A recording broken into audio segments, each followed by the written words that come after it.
He walked into school on a Thursday afternoon and never walked out. By the next morning, Kendrick Johnson's body was found rolled up inside a gym wrestling mat upside down, and nothing about the scene made sense. Not then, not now, and nobody could explain why. Before we dive into the main story, like, share, subscribe, and click the notification bell. This story is only beginning. It was January 10th, 2013, and the air in Valdosta, Georgia, held the kind of chill that made people rush inside.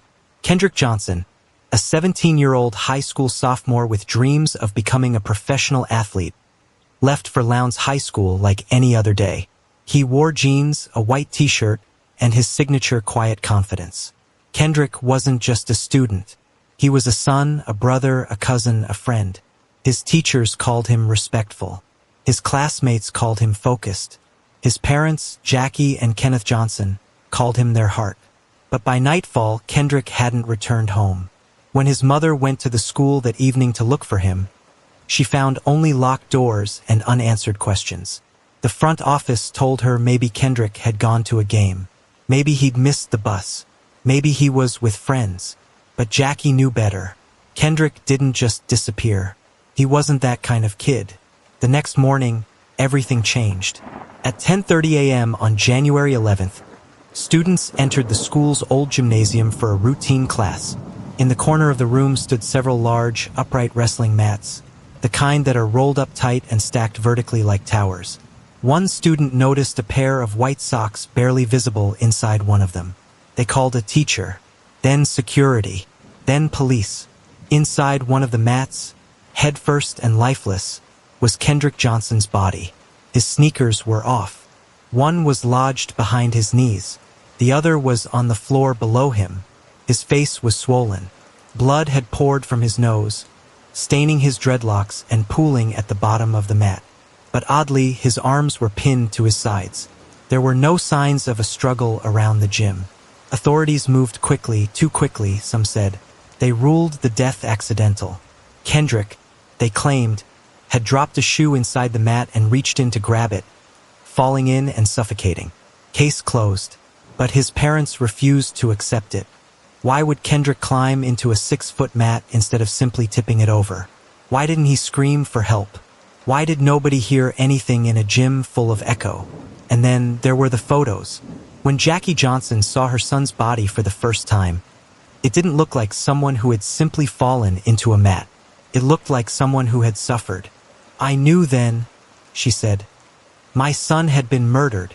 From that moment forward, the Johnsons declared war, not just on a cause of death, but on a system they believed had failed them from the start.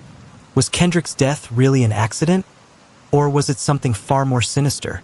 The gym was supposed to be safe. The gym at Lowndes High School was mostly empty that afternoon. Just a few students cutting through, a couple grabbing water from the fountain, the distant sound of sneakers squeaking on a basketball court nearby. But somewhere between January 10th and the morning of January 11th, 2013, Kendrick Johnson disappeared. His last known movements were seen on surveillance footage. He was walking quickly. No one was chasing him. No alarm, no struggle, just Kendrick entering the gym. And then nothing. He was never seen walking back out. The next morning, students filed in as usual. It was early, around 10:30 a.m., when two classmates spotted a pair of white-socked feet sticking out of an upright gym mat. The mat stood nearly vertical, one of many giant, rolled-up wrestling mats stored in a corner near the bleachers. First, they thought it was a joke. Maybe someone passed out. Maybe it was a prank. But as they got closer, the smell hit them. Then the stillness. One of the students climbed on top and looked down into the hole. What he saw made his blood run cold. It was a body, upside down, crumpled, lifeless, and it was Kendrick. His torso was wedged deep into the center of the mat, his legs pointing toward the ceiling. No blood, no immediate injuries visible, just a boy gone. School officials called 911. Panic spread through the building. Kendrick's parents, Jackie and Kenneth, were summoned. What they walked into was every parent's worst nightmare. They were told Kendrick's death was a freak accident. The story? He must have dropped a shoe into the mat and reached in to grab it, getting stuck upside down and suffocating. Nothing more, just an unfortunate mishap. But Jackie and Kenneth didn't buy it. Their son was 5'10". The mat's opening was only 14 inches wide. How could he squeeze himself in headfirst? Why were his shoes placed neatly beside the body? Why was one shoe underneath his head like a pillow? And then came the surveillance footage, or lack of it. The school had 35 security cameras. But somehow, the tapes from the gym that might have shown Kendrick's final moments were missing or corrupted. Crucial minutes had vanished. So had the truth. The Johnsons began to ask questions. Loudly, publicly, and soon, the case that had once been labeled a closed accident exploded into a national controversy. Was it really an accident? Or was Kendrick silenced? And his story buried? What the first autopsy didn't say. When the coroner arrived at Lowndes High School on January 11, 2013, Kendrick's body had already been moved. That's the first red flag. According to Georgia law, a coroner must be notified immediately when a body is found. But in this case, the call came hours later. By then, school officials had already interfered with the scene, a move that would permanently damage the investigation. The official autopsy report from the Georgia Bureau of Investigation concluded Kendrick had died from positional asphyxia. The explanation was simple. He got stuck in the rolled-up mat while trying to retrieve a shoe and couldn't breathe. His lungs were compressed. He suffocated. But to Kendrick's parents, that explanation felt like a lie wrapped in science. So they made a decision no parent ever wants to make. They had Kendrick's body exhumed. The second autopsy was performed by independent forensic pathologist Dr. William Anderson in June 2013. What he found wasn't just shocking, it was deeply disturbing. Dr. Anderson reported unexplained, non-accidental blunt force trauma to the right side of Kendrick's neck.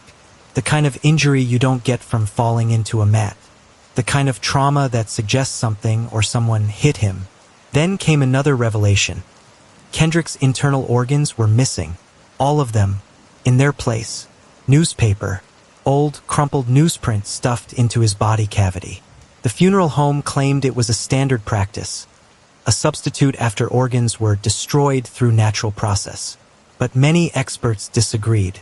The Johnson family was horrified. Who took Kendrick's organs? Why were they missing? And more importantly, what were they trying to hide? By now, national media had picked up the case. Civil rights leaders joined the chorus demanding answers. Protests erupted in Valdosta. The Johnsons held up signs with Kendrick's picture, chanting for justice outside the courthouse. But inside that courthouse, silence. Then came the surveillance footage review. Despite multiple cameras in the gym, Kendrick's final moments were largely unrecorded. Some footage was missing altogether. Other angles had been mysteriously blurred or corrupted. Timestamps jumped. Hours were gone. The Johnson family believed it wasn't just poor recording. They believed it was intentional tampering. Someone didn't want the world to see what happened to Kendrick Johnson. The pressure was mounting.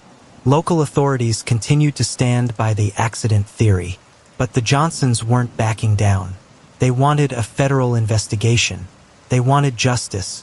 And the country was starting to listen. But then the whispers started. About two brothers at the school. About a fight.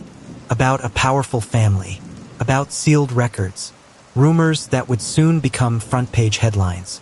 Could someone in power be protecting the truth?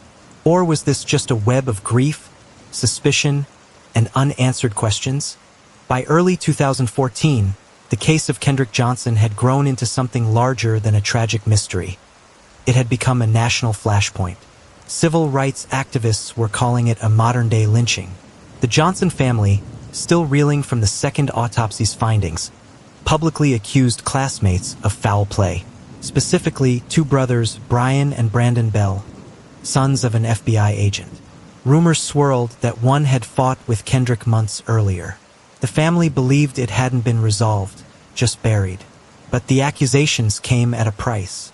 The Bells denied any involvement and claimed they were being targeted unfairly.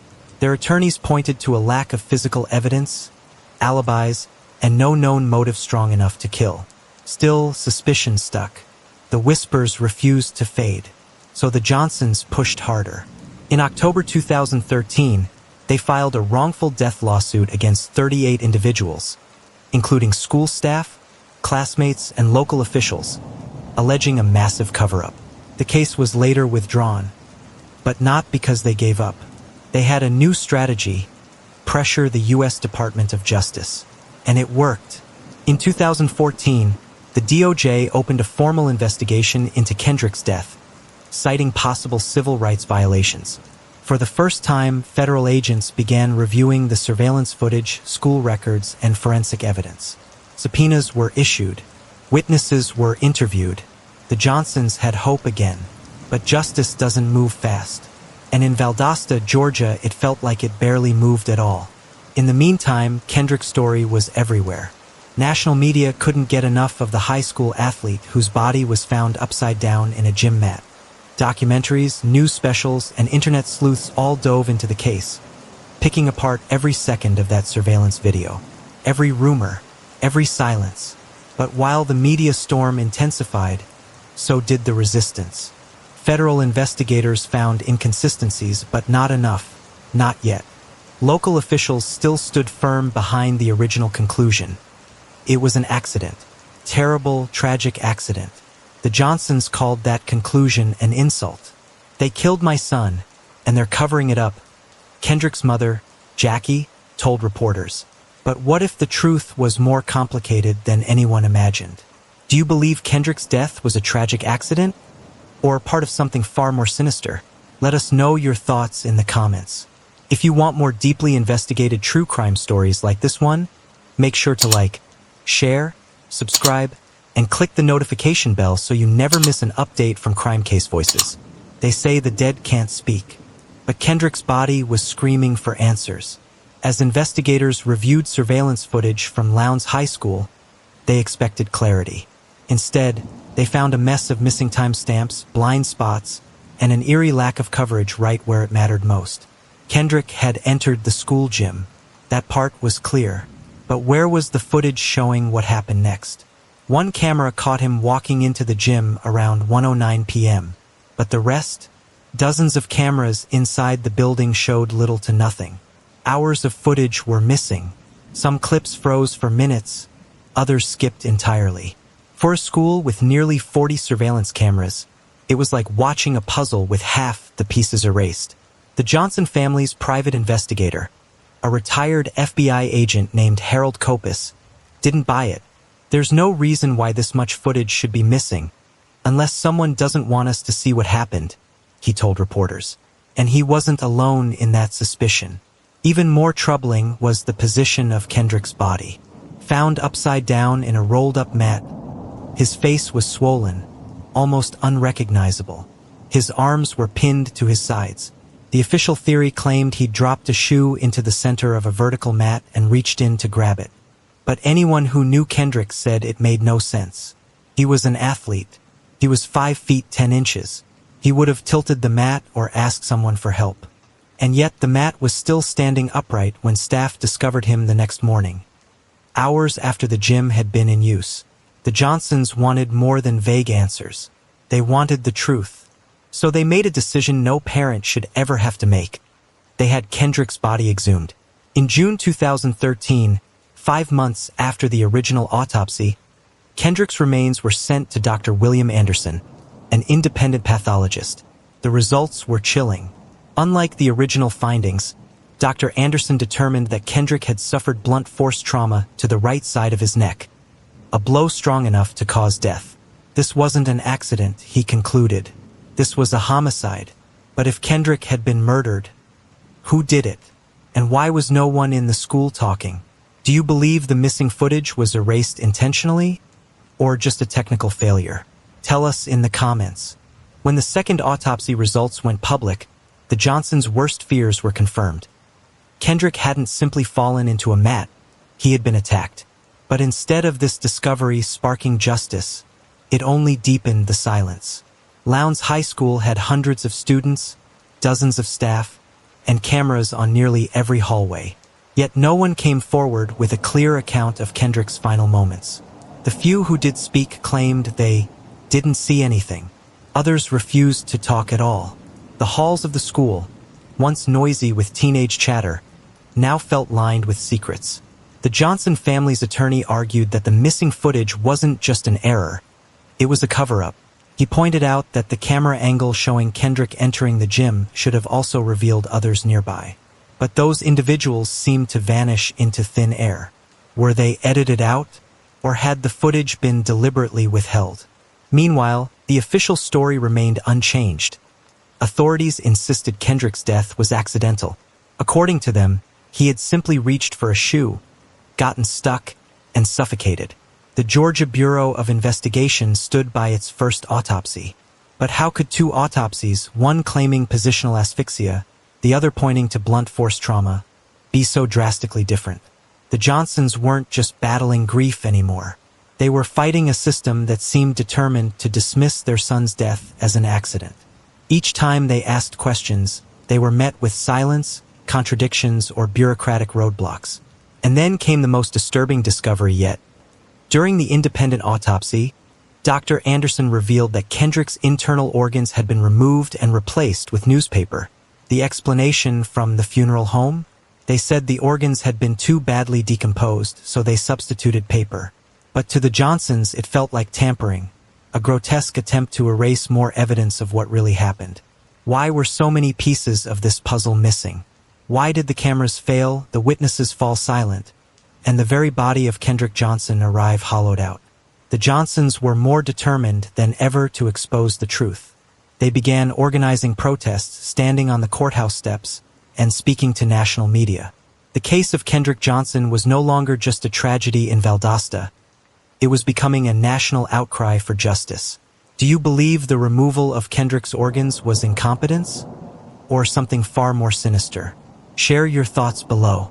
The Johnsons refused to let their son's case be buried under silence. If the authorities wouldn't give them answers, they would make sure the world heard Kendrick's name. They began organizing rallies in Valdosta, Georgia. Protesters marched with signs reading "Justice for KJ" and "Who killed Kendrick Johnson?" Local news cameras rolled, and soon national outlets picked up the story.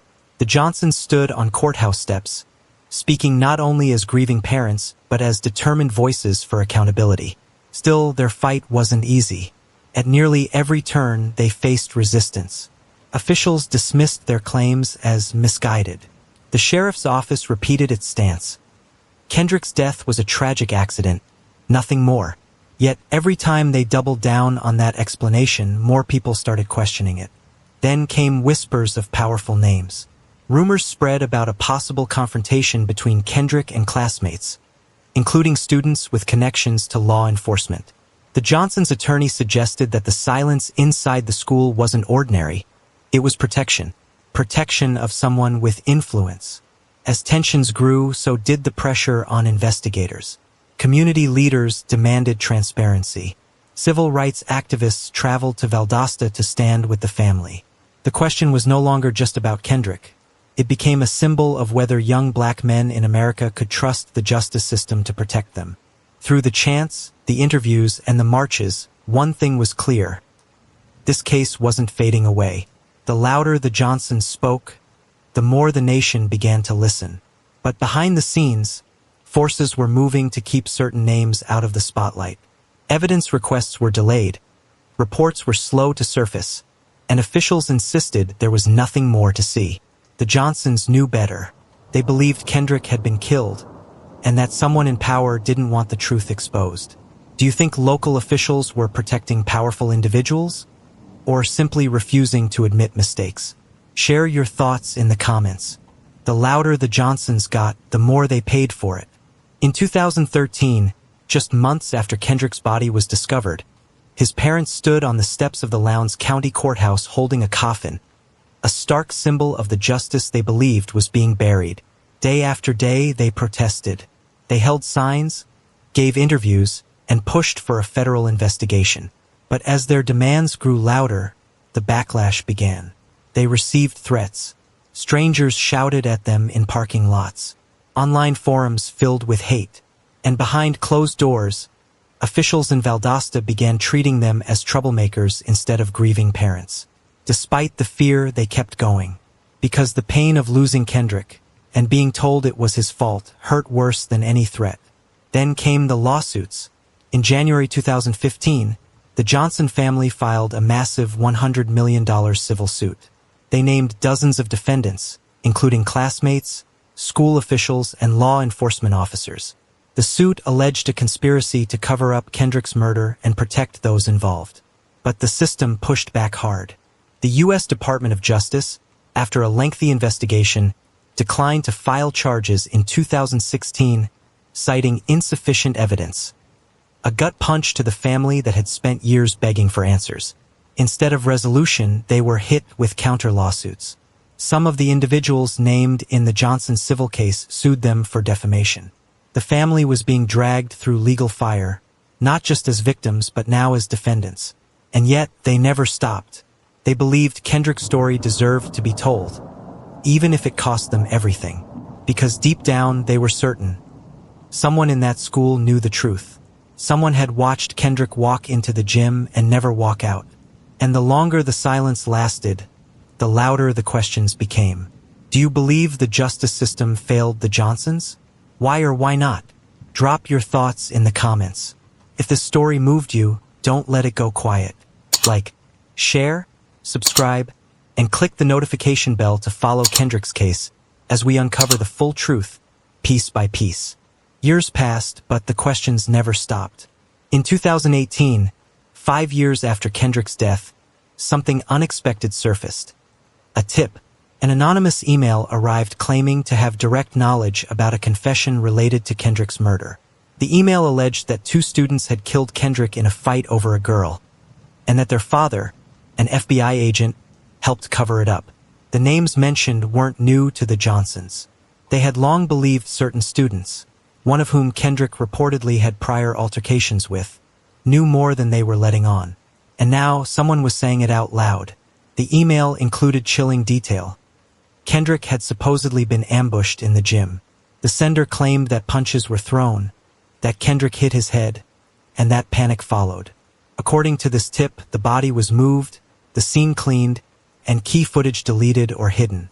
But there was a catch: the email was anonymous. Without a verifiable source, the DOJ wouldn't reopen the case. Still, the Johnsons saw this as more than rumor. To them, it matched too closely with what they already suspected. Then came word of sealed depositions. During the Johnson civil suit, several individuals, including the accused students and their family members, had given sworn testimony. But those depositions were kept from the public. The court sealed them, citing privacy and lack of criminal charges. What was in those documents? Why were they never released? The Johnsons fought to unseal the records, believing they held critical truths. But time and again, their requests were denied. Meanwhile, the school remained silent. No staff members had come forward. No new surveillance was released, and no arrests were made. Frustrated but undeterred, Kendrick's parents made a bold move. They released graphic photos of their son's body to the media. The images, disturbing, heartbreaking, unforgettable, showed swelling, bruising, and deep discoloration, far from the signs of a simple fall into a gym mat. Some people were outraged, others were moved. But one thing was certain: no one could ignore the case anymore. Kendrick Johnson's death was no longer just a local mystery. It was becoming a national reckoning. Do you believe the anonymous email was credible? Should the sealed depositions be released to the public? Let us know your thoughts. By 2021, it seemed like every door had been slammed shut. But then, out of nowhere, one cracked open. In March of that year, the Lowndes County Sheriff's Office made a surprising announcement. They were reopening the Kendrick Johnson case. Sheriff Ashley Polk, a longtime figure in the community, claimed he'd reviewed new documents, including that anonymous tip, and wanted to get to the truth, wherever it leads. For the Johnsons, it was a moment of cautious hope. They'd heard promises before, but this time, the sheriff said he had more than 17 boxes of evidence to review. Thousands of pages, hundreds of photographs, dozens of interviews, and for the first time in years, it felt like someone on the inside might be willing to actually look deeper. But almost immediately, concerns surfaced. Would this be an independent investigation, or just a PR move? Sheriff Polk was a local figure, not a federal outsider. Could he really go against a system he'd been part of for decades? Still, the Johnsons agreed to meet with him. And during that meeting, the sheriff revealed something that stunned them. There were files he believed had never been reviewed by the FBI. Some of the surveillance footage logs didn't match.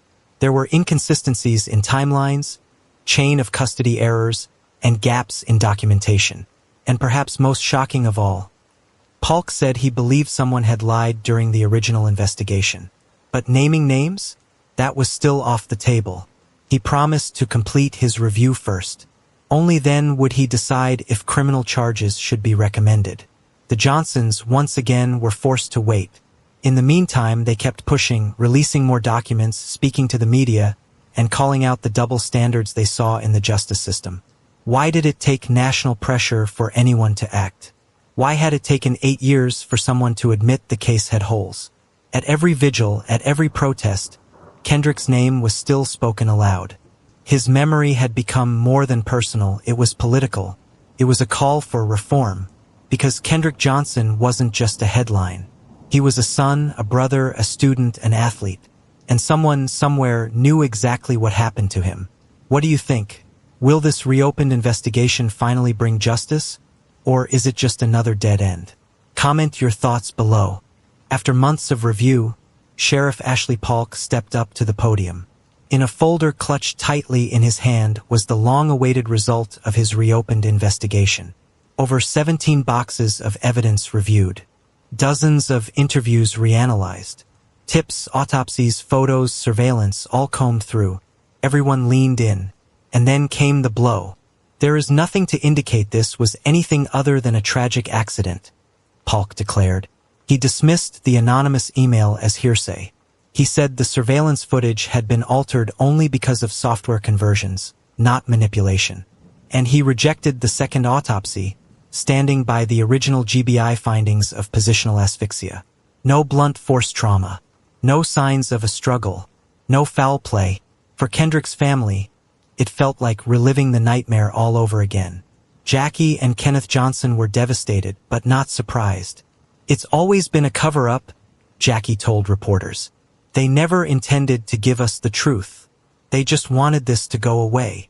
To the public, Polk's report sparked mixed reactions. Some accepted it and moved on.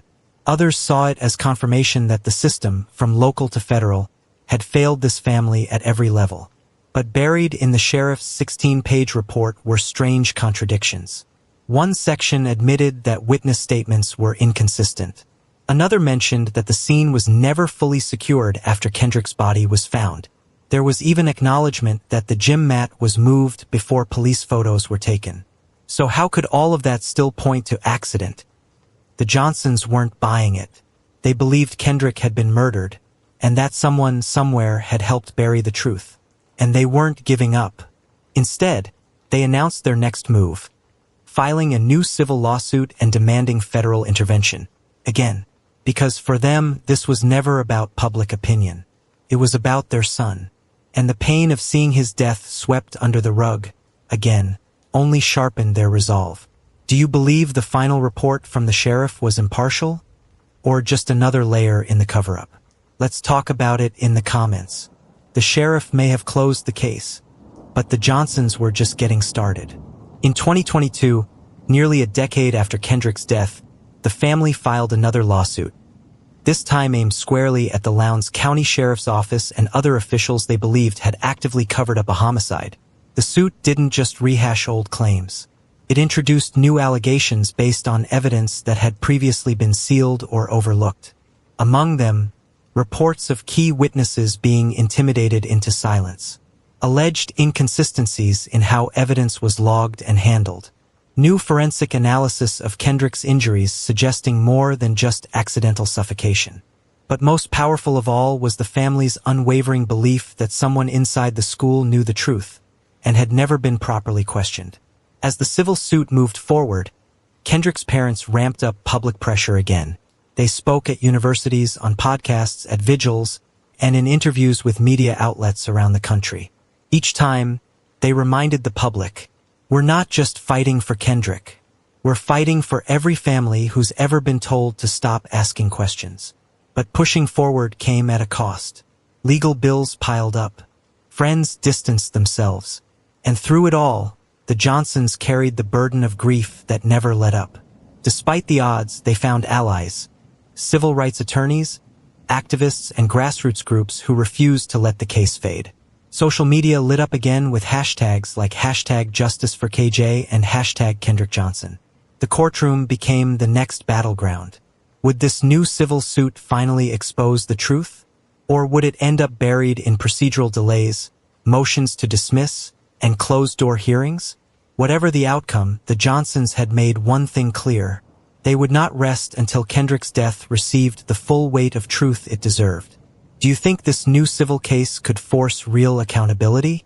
Or will it be another dead end in a long pattern of obstruction? Share your thoughts below. If you believe Kendrick's story deserves answers, now's the time to amplify it.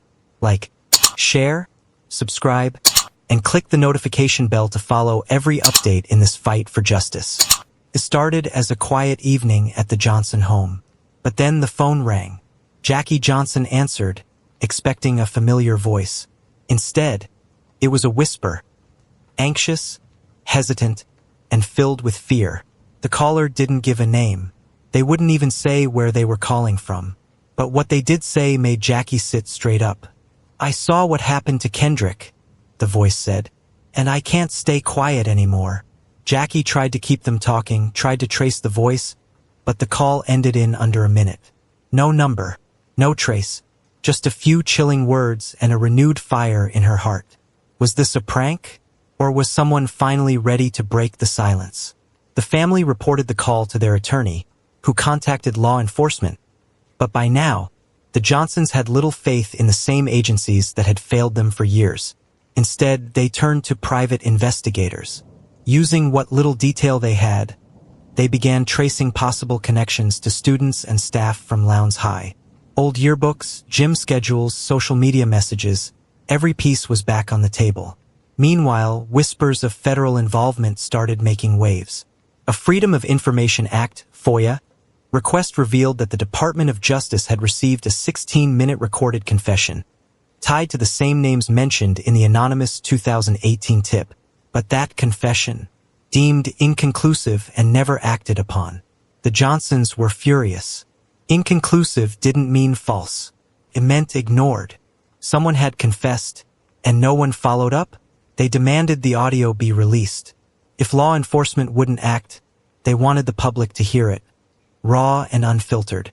But red tape and legal restrictions made it nearly impossible. Still, the court of public opinion was shifting. Supporters flooded comment sections. More media outlets picked the case back up. And for the first time in a long time, it felt like pressure was building in the right direction. But the mystery caller never phoned back.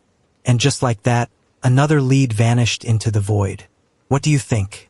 Was the call a real witness or just another cruel distraction? Let's discuss in the comments. In a stack of court documents that had gone unnoticed for years, something finally cracked open. While combing through files tied to the original investigation, the Johnsons' legal team stumbled upon a sealed interview transcript, tucked deep within a deposition folder, mislabeled and nearly overlooked. What they found inside was devastating.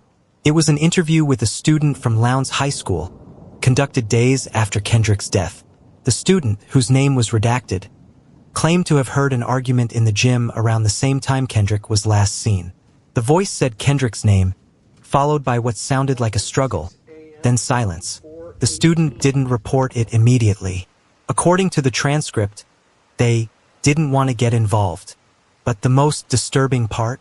The interview had been recorded and then sealed.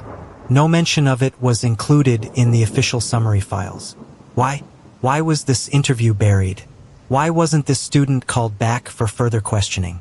And how many other voices had been silenced before their stories could even be heard? When the Johnsons went public with the transcript, it sent a shockwave through the community. Suddenly, people began asking, how many other students were interviewed and sealed away? What else had the original investigation chosen to ignore? Was this truly incompetence or coordinated suppression? The Johnsons' attorney filed a motion to unseal all related transcripts tied to the original investigation. They argued that the public had a right to know how this case was handled and mishandled from the beginning. At the same time, whispers returned about the two students previously named in the anonymous email and the alleged confession. Both had since moved out of Georgia. Neither had ever been charged. But their names, and now their silence, loomed large over the case. The Johnsons kept pushing. They held another vigil, another press conference, another rally, because this transcript was more than paper. It was proof. Proof that the truth had been there all along, buried, sealed, and ignored. And now it was finally being heard. What do you think the sealed interview really means for the case? Should all transcripts be made public? Tell us in the comments. Sometimes justice needs a flashlight. And in this case, it came from a journalist. In late 2022, an investigative reporter from a national outlet began digging into Kendrick Johnson's case. She'd followed the story for years, but what pulled her back in was that sealed transcript the Johnsons had recently uncovered. She submitted her own FOIA requests. She interviewed former students, teachers, and even local law enforcement officers, some of whom hadn't spoken publicly since 2013. Then she found it. A buried incident report from the school's own files. It had never been mentioned in any court records. Dated just days before Kendrick's death, the report documented an altercation involving Kendrick and another male student, the same student whose name had been whispered in rumors and email tips for years. The report was brief. Too brief. Just a few lines. Verbal conflict in hallway between students. Resolved without discipline. Monitored by staff. No names. No follow-up. No evidence of further review. But it confirmed something critical. Tension existed. And the school knew about it. Why hadn't this been disclosed during the original investigation? Why wasn't it turned over to the Johnson family during the first lawsuit? And why had it taken a journalist, not a detective, to bring it to light? The reporter pressed further. She tried to interview school staff from that time, but most declined to speak. Some had moved. Others claimed they were instructed not to comment. A few said they didn't recall the details, but one former staff member, speaking anonymously, admitted they remembered an uneasy atmosphere after Kendrick's death. Students were scared. Teachers were told to keep things quiet. And no one, not one administrator, called an assembly, held a memorial, or publicly addressed Kendrick's death on campus. It was as if the school had tried to erase the event entirely. The journalist published her findings in a detailed report. Within hours, it went viral. National news picked it up. New hashtags trended. And suddenly, Kendrick's story was back in the headlines. Louder than ever. But with each answer came more questions. What else had been hidden? And how long would it take before someone, anyone, in power finally said the words, "Something went wrong here"? It arrived without warning. A single envelope, no return address, slid under the door of the Johnson family's attorney. Inside was a handwritten letter. The words were shaky, but clear. The writer claimed they had witnessed Kendrick's final moments. They described a fight in the gym. Not a brawl, but a sudden, sharp confrontation. According to the letter, Kendrick had been cornered by two students. Words were exchanged. A shove, a punch, a fall, and then panic. The letter stated Kendrick hit his head on a hard surface. Maybe the bleachers, maybe the gym floor. Either way, he stopped moving. And that's when the writer claimed others got involved. Not to help, but to hide. The letter alleged that staff were alerted before the body was discovered. That someone made a call before 911. That someone rolled up the mat. It also mentioned a name, a student whose father was in law enforcement. A name the Johnsons had heard before. The attorney immediately submitted the letter for forensic analysis. Handwriting experts began working. The content was cross-referenced with known details, timeline, gym layout, prior tips. And chillingly, much of it aligned. When Kendrick's parents read the letter, Jackie broke down. Not because it was new, but because it confirmed what they'd always known. This wasn't an accident. This was a cover-up. And now there was a witness. But the letter came with a warning. If you go public with this, I'll be in danger. So the Johnsons made a choice. Instead of rushing to the media, they handed it to federal investigators, quietly, carefully, and waited. As the days passed, pressure mounted. Social media erupted. Supporters demanded that this confession be taken seriously, not buried like everything else. Because if the letter was real, the entire story of Kendrick Johnson's death would finally crack wide open. What would you do if you received a letter like that? Should the witness remain protected or speak out publicly? Let's talk in the comments. If you've been following Kendrick's case, now is the time to act. Like, share, subscribe, and click the notification bell to help amplify the voices fighting for truth. We're not done yet. The letter had changed everything. Behind closed doors, federal agents quietly reopened Kendrick Johnson's case. Not with a press release, not with a media briefing, but with silence, the kind that meant something serious was happening. At the Johnsons' home in Valdosta, the air was thick with tension. Jackie and Kenneth had lived this cycle before. A breakthrough, a surge of hope, and then another disappointment. But this time felt different. The letter's details had been too precise. The timelines matched. The named individuals were already on their radar. And now, for the first time in years, they weren't the only ones asking questions. The Johnsons' attorney confirmed that the Department of Justice had assigned a special review team. Their task? To re-examine key evidence. Autopsy findings, surveillance footage, student interviews, and the anonymous confession that had been dismissed years earlier. But what made this review different was the witness. The letter, verified through a forensic linguistics analyst, showed writing patterns consistent with someone between 16 and 18 years old at the time of Kendrick's death. That placed the witness as a student, someone likely still in the gym that day. And while the letter was unsigned, a few clues inside hinted at a deeper connection. References to locker numbers, class schedules, and a brief mention of a gym coach who had since transferred schools. Federal agents began making quiet phone calls. A few former students were interviewed again. The school district was served a new subpoena, requesting personnel logs, gym access records, and internal emails from 2013. And then something strange happened. Two of the individuals repeatedly mentioned in earlier tips and rumors, now adults living out of state, lawyered up. Neither had been formally accused. No charges had been filed. Yet within days of the DOJ's renewed involvement, both had retained criminal defense attorneys. The Johnsons saw it as a sign. Why hire a lawyer? Kenneth asked reporters. If you have nothing to hide. Meanwhile, the public pressure returned in full force. News outlets ran specials. Hashtags like #JusticeForKJ and #KendrickJohnsonCase trended on Twitter. Even celebrities began to speak out, demanding transparency from federal investigators. Still, official updates were few. The DOJ declined to comment, citing an active review. The local sheriff's office said nothing. And the FBI? Silent. But silence didn't mean nothing was happening. Late one evening, Jackie received another call. This time not from an anonymous number, but from someone with a badge. "We'd like to meet in person," the agent said. "We have some updates." They set the meeting for the following week.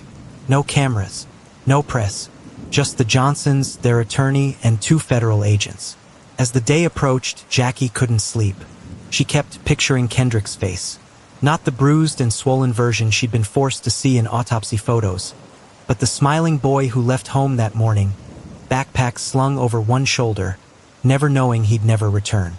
She held on to hope, but braced herself for more heartbreak. Because in this case, the truth had never come easily. Do you think federal agents are finally getting close to real accountability? Or will the system find a way to shut this down again? The room was plain. No flags, no media, no ceremony. Just 4 chairs, a table, and the weight of 10 years' grief. Jackie and Kenneth Johnson sat side by side, hands tightly clasped, as 2 federal agents entered. One was quiet, methodical. The other carried a manila folder, thick, slightly worn, and sealed with a red tag. That folder, Jackie would later say, looked heavier than it should have been. Not in size, but in what it held. The lead agent didn't waste time. He offered no apologies, no promises, just facts. "We've reviewed the letter," he began. "We believe it is credible. And more than that, it matches existing testimony that was never properly followed up." Jackie leaned in. "Which testimony?" The agent opened the folder. Inside were 2 pages. A sealed affidavit from a former student and a summary of an interview conducted in early 2013. Both documents mentioned a confrontation in the gym. Both referenced Kendrick. And both were never forwarded to the DOJ during the original investigation. "Why weren't we told about this?" Kenneth asked, his voice trembling with controlled rage. The agent didn't answer directly. Instead, he laid out what they had confirmed so far. Multiple interviews had been quietly sealed without explanation. Surveillance footage timestamps were manipulated, not by the camera system itself, but during file transfers between agencies. Key individuals in the case had not been re-interviewed since 2013, despite new evidence and multiple civil filings. "And there's more," the agent added. "There's a name that appears in both the letter and the sealed affidavit." He slid the document forward. The name was redacted, but the Johnsons didn't need to see it to know who it was. "We've opened a formal inquiry into this individual," the agent said, "and we're also reviewing how law enforcement handled the chain of evidence, including the removal of Kendrick's internal organs." Jackie's eyes welled with tears. "You're telling us we were right? All along?" The agent paused. "What I'm saying is, there are serious questions that should have been answered years ago, and someone didn't want those answers coming out. For the Johnsons, it was both vindication and agony.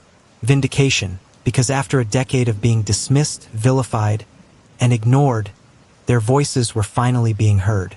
Agony, because none of this would bring Kendrick back. And the truth, even if it came, had been stolen from them for years. Before leaving, the agents issued a final warning. "This is still early. We have obstacles. If we move too fast, we lose leverage. If we go public too soon, we risk contaminating the process." Jackie nodded. She understood. But as she walked out of that room, one thought burned in her mind. No more silence. The next day, the Johnsons held a press conference. They didn't reveal names or specifics, but they let the world know the case was alive. The investigation was real. And this time, they weren't backing down. "Do you believe the DOJ will finally pursue charges? Or will politics and power shut it all down again?" Weeks passed. Silence returned. But this time, it wasn't emptiness. It was strategy. Word had spread that something big was coming. Whispers moved through Valdosta like wildfire. A grand jury, secret, selective, convened behind closed doors. Officially, the Department of Justice had no comment, but sources close to the case confirmed it. A federal grand jury had been impaneled to review evidence in Kendrick Johnson's death. Witnesses were being called. Old files were resurfacing. New subpoenas had gone out. For the Johnsons, it was the closest they'd ever been to real justice. But just as momentum built, the leak came. A local blog, known for its ties to law enforcement, published an article that appeared to contain details from the sealed grand jury proceedings, named names, suggested theories, and most dangerously, implied that the Johnsons were manufacturing conspiracy for attention. The timing wasn't random. The leak came one day after federal agents had visited Valdosta again. Jackie was furious. "This isn't journalism," she told reporters. "This is sabotage." Her attorney demanded an investigation into the leak, citing federal laws protecting grand jury secrecy. But the damage was done. The online comments turned ugly again. Old wounds reopened. Supporters were harassed. Threats resurfaced. And worse, several witnesses who had agreed to testify began backing out. One, a former classmate of Kendrick's, told the Johnsons team, "I'm scared. I have a job, family. I can't get involved in this." It was exactly what the Johnsons feared. Intimidation by rumor. Despite this, the grand jury continued. Behind closed doors, the DOJ pressed forward. But the Johnsons were warned. Leaks like this could be used to justify halting the process, claiming public influence or jury contamination. felt like a familiar playbook. Each time they got close, something came along to knock the wind out of them. Still, Jackie and Kenneth refused to stop. They organized a march on the U.S. Attorney's Office. They delivered over 100,000 petition signatures demanding full federal oversight. They wrote open letters to elected officials, begging for transparency. They even traveled to Washington, D.C., speaking on panels about police corruption and racial bias in federal investigations. Because to them, Kendrick was more than a case. He was proof that the system breaks people unless you break it back. As Part 19 closes, the grand jury remains silent. No indictments, no conclusions, just waiting and watching. And in the shadows, those named in the leak remain untouched for now. What do you think caused the leak? Was it an accident or a deliberate move to protect someone? 10 years. That's how long Jackie and Kenneth Johnson had waited for someone, anyone, to be held accountable. And yet, the grand jury remained silent. No charges, no indictments, just sealed doors and secondhand whispers. But the Johnsons didn't need a courtroom to speak. They returned to the Lowndes County Courthouse steps, the same place they'd once stood holding a coffin in protest. This time, they weren't alone. Hundreds gathered. Some were locals. Others had driven in from across Georgia. A few flew in from out of state. They weren't there just for Kendrick. They were there for every child lost to silence. Jackie took the microphone with the same fire she'd carried since 2013. They want us to give up. They want us to believe the system works. But the system told us our son climbed inside a mat and died. We know better. Her voice cracked, but she kept going. We are not going away. Not today. Not ever. That same day, the Johnsons released a full timeline of the inconsistencies in Kendrick's case. A 10-page document detailing the missing surveillance footage and inconsistent timestamps, contradictory autopsy findings, conflicting witness statements, the anonymous letter and sealed testimonies, the DOJ's failed follow-through, the suspicious leak during the grand jury proceedings. They called it the truth they tried to bury. National media picked it up immediately. Hashtags surged.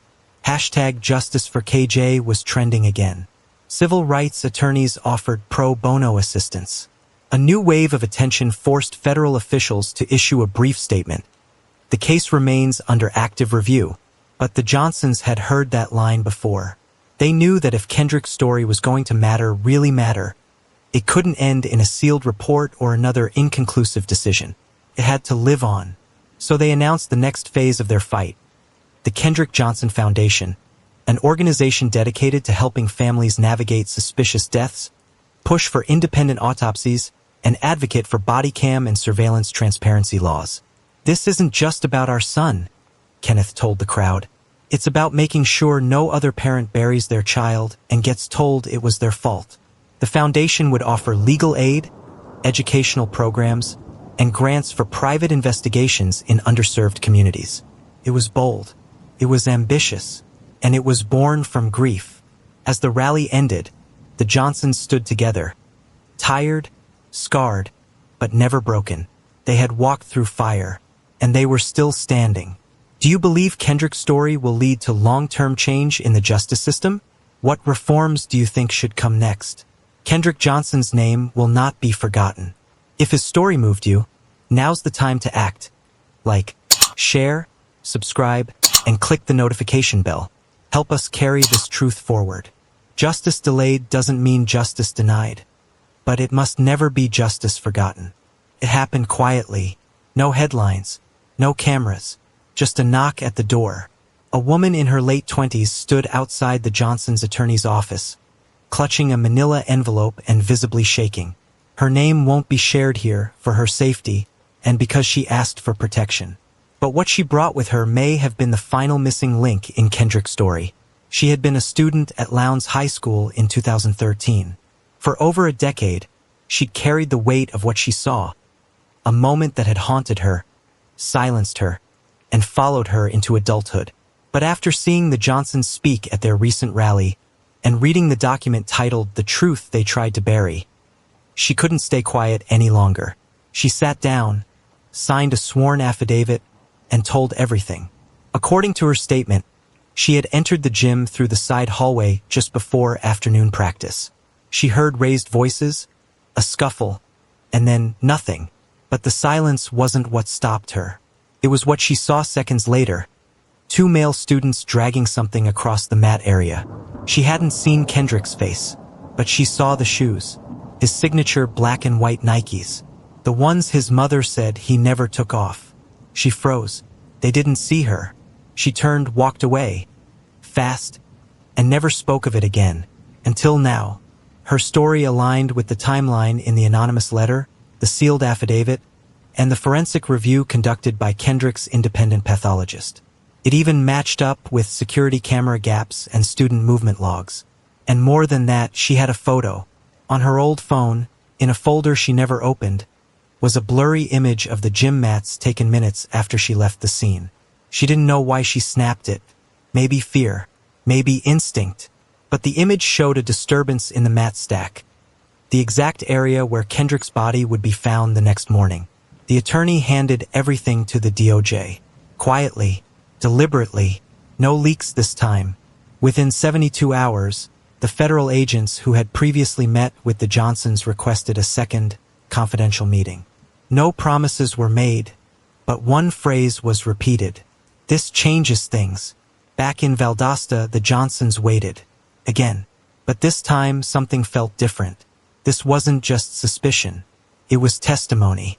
Sworn, detailed, corroborated. With a time-stamped photo to back it up. Still, they knew better than to celebrate early. They had seen too many strong leads vanish. Too many witnesses disappear. Too many truths buried in paperwork and redacted reports. And yet, hope flickered again.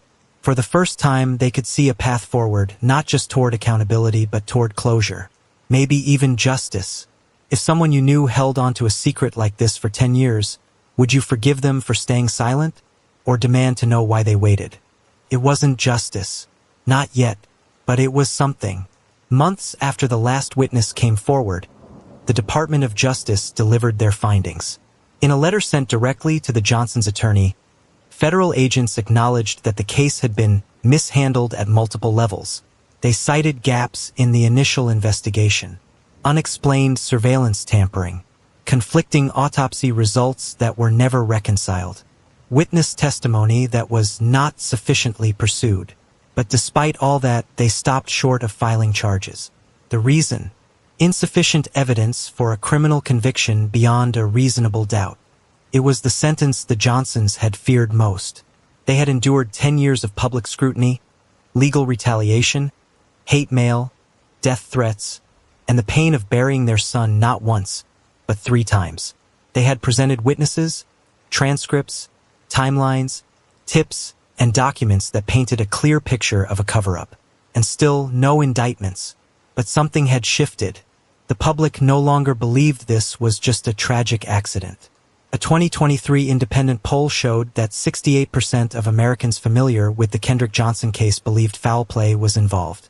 Kendrick's name had become a symbol for failed justice, for hidden truths, for black families told to accept impossible explanations. And most of all, Kendrick had become a movement.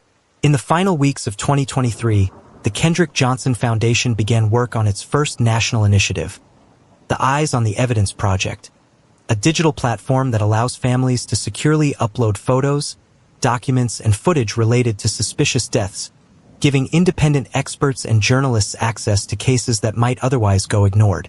The foundation also funded 3 independent autopsies for other families in Georgia who couldn't afford it, helping them find clarity in their own losses.